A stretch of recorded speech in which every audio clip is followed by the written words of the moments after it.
Hey, what's up guys, Lindsey here. I've got the Consultant number 3. Now, if you've been watching any of my videos on this and you haven't, don't lie. You know that I really enjoy this comic.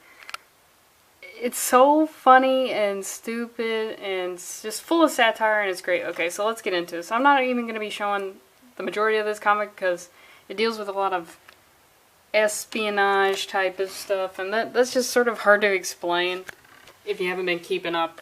So let's just get into it. So we start off and we see two guys waiting around. They're criminals. And see, this is why I can't be a criminal or a cop. It's just too much waiting around. Too many stakeouts. Ugh. Because he says they've been out there for 3 freaking hours. And he's like, where is this guy? And he says, you know, I don't want the cops to come. And he's like, what would they arrest us for? Sitting on the dock in the bay, watching the tides? I'm down for any sort of Otis Redding reference. Otis Redding. Classic. I don't even know what genre you would classify them in, but he's just... If you like old black people music, Otis Redding is for you.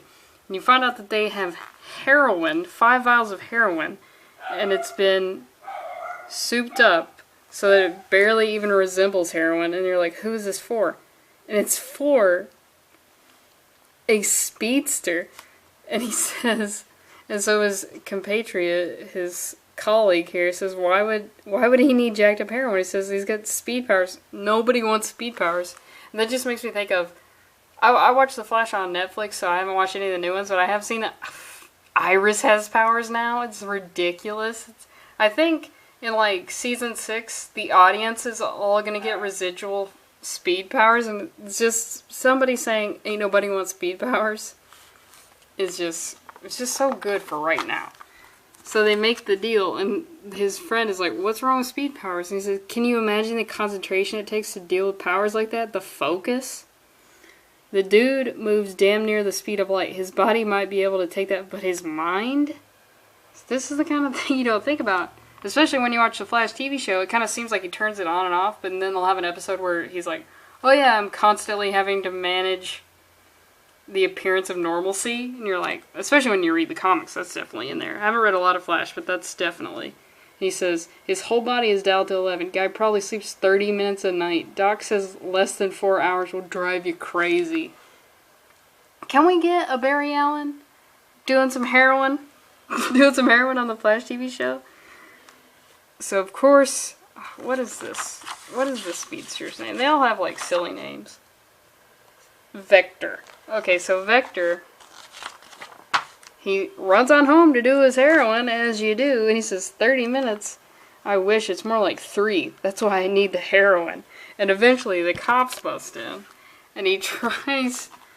as far as I know, heroin just makes you sleepy, so this is... You don't want to be running into the cops right after you know... I don't know any fun ways to say do heroin. Like, it's not ride the lightning or anything like that, but of course, they take him out. And it's just, this is what I'm talking about, why this comic is great. Just the idea of, oh yeah, being a speedster, a real speedster. As in, your body's constantly in flux, constantly moving at the speed of light, and just trying to keep up with that would be so tiresome that you gotta do some fucking heroin to even... just take a break, and it has to be like super heroin, it's so funny. And we get an interrogation scene between the main guy, Marcus, and his like right-hand man, because in the previous issue, the Batman character named Arzon, he was looking too deeply into the fake Superman investigation, so what they did was they had his Robin murdered. I love it. I just love it. And then I just wanted to show this because the art changed. Like, you see this, it's pretty, it's like nothing spectacular, it gets the job done, and then we switch into this guy with half a chunk of brain missing. This is what it looks like when he goes into your brain seeking information. Just like when they do art changes like that, it's a little bit of extra effort that they didn't have to do, but they're into. And then we get Marcus. He heads to Essex Asylum, which is, you know, obviously it's supposed to be Arkham. And And he says, God, I love this place. Because you gotta remember, Marcus. He's the baddest OG alive. I think number 4 is the last issue. I want this comic to go forever. They literally will never, as long as comics are being made, they'll never run out of material. And he says, Rush used to call this place the land of misfit toys. Said it was filled with wasted potential. But Marcus, he can't walk through the front door without smiling. And you see this a turtle man. We see there's like, not a calendar man, but just a guy who's pretty fond of numbers. He says, I made my first $1 million off these ass hats. I feel like Scrooge McDuck at the end of the diving board. And this is the Batman figure who, he was investigating the fake Superman, fake investigation, where the fake Superman totally obliterated a hooker's skull with his sperm. Again, I'm not lying. These are real things that happen. So they had his Robin killed, which of course drives him fucking bananas. And he says he wants to talk to him, and he's completely disassociated from his real life personality. He's like, no Williams. Here, out there, but not here. So he's like protecting his real identity, because I guess he can't cope with the fact that he's in a mental institution. So he's just like, no, Arzen is in here, but not whatever fake Bruce Wayne's name is. And he's like, I need you to focus.